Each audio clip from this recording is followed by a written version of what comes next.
Good morning and welcome to BladenOnline. I have with me my special guest, Mr. Mark Harris. Mr. Harris, how are you this morning? I'm great, Erin. Thank you so much for having me today. You're welcome. I understand that you're seeking elected office. Tell us a little bit about what office you're seeking. Well, Erin, I'm running for the U.S. House of Representatives to represent the new 9th Congressional District. And I specifically use that terminology, the new 9th District, because it has completely changed. What was a district that was centered somewhat in Charlotte with Iredell County to the north, most all of Mecklenburg, and a little piece of Union, has now changed completely to be just a little piece of Mecklenburg, 50 precincts per se, and then it goes due east all the way through Union and Anson and Scotland and Richmond and Robeson County. I think it's at Anson and Bladen and Cumberland. So it's a bunch of counties now. Okay. Well, tell me, what motivated you to seek an elected office? Well, I actually ran for the United States Senate in 2014 in the last election, and it was a great experience meeting a lot of people across North Carolina. And what sort of helped motivate me even into that race was I was one of the founding members of the Vote for Marriage NC campaign here in North Carolina in 2011 and 2012, and helped lead the fight for the marriage amendment to our Constitution here in North Carolina. So all throughout those experiences, I really came to recognize that the people of North Carolina are looking for leadership. There's a vacuum of leadership that people are feeling in our nation today, and we felt like this is a great opportunity to bring new leadership and a new face to the new 9th District. Well, for people in Bladen County who haven't met Mark Harris yet, give me a little of your background. Well, my background is I'm a senior pastor. I actually have served as pastor of the First Baptist Church and do serve as pastor of First Baptist Church in Charlotte, and been there for right at 11 years now.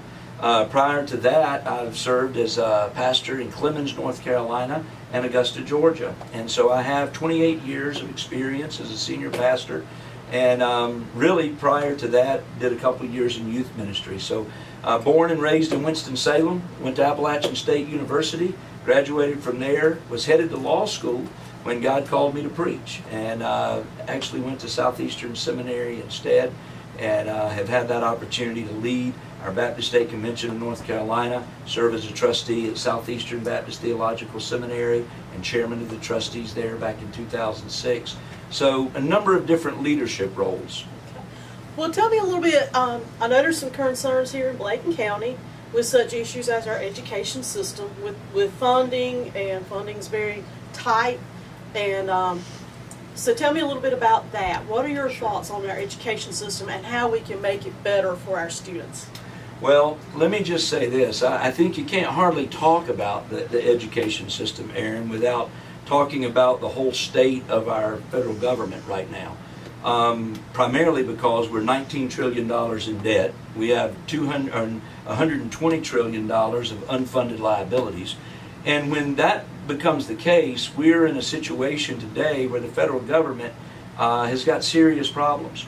And when you talk about education, that's something that's near and dear to my heart. Primarily, my wife was a teacher.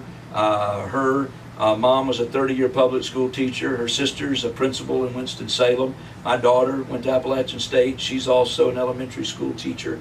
So education is near and dear to our heart. But I would say primarily on the education issue, I genuinely believe that we need to leave local control for education. That's where it belongs. The federal government doesn't need to be in the education business in terms of dictating to our local schools what they need to do. Not a fan of Common Core, and do stand for much more local control when it comes to education. Okay.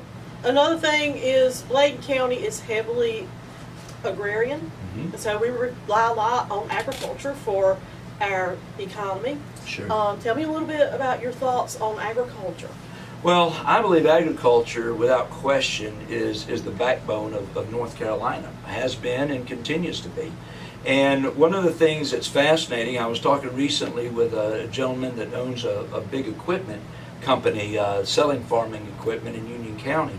And he was describing to me that while he couldn't really explain it, there was an incredible pattern that he saw over the last 30 or 40 years that whenever the housing market is going up, it seems like the farming prices are coming down and farmers are hurting. The other way around, when housing is going down in our economy, farming seems to be going up and seems to be an interesting precedent that's set there. I'm not sure he fully understands, and I know I don't fully understand what's behind that economic reality, but I do think it's something that we have to understand. Farming is something that is critical. If we can't feed our people in this country, then we've got a serious, serious problem. I have great concerns about what's happening as the Chinese are coming in and buying up our agricultural industry in many cases. And I think that's something that we need to be very careful about and take a serious look at going forward. And I think there's one other concern we have, of course, is our insurance. Oh, no question. The whole health insurance under Obamacare has created, I think, major stagnation in our economy.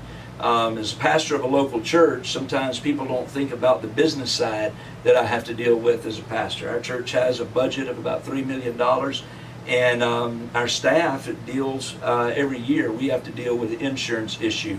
We've, over the last 3 years, had to every year increase in our budget our cost of medical insurance for our staff.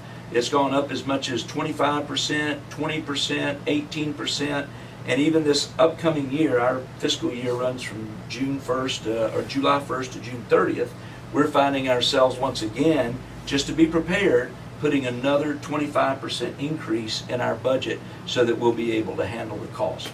It's terrible. It's squeezing every small business in America. It leads to uncertainty, and our markets hate the uncertainty. Businesses hate the uncertainty. And I personally will do everything I can to fight to repeal and replace Obamacare. Well, great. Well, we thank you, Mr. Harris, for stopping by and joining us. And we thank you for joining us at BladenOnline. Thank you.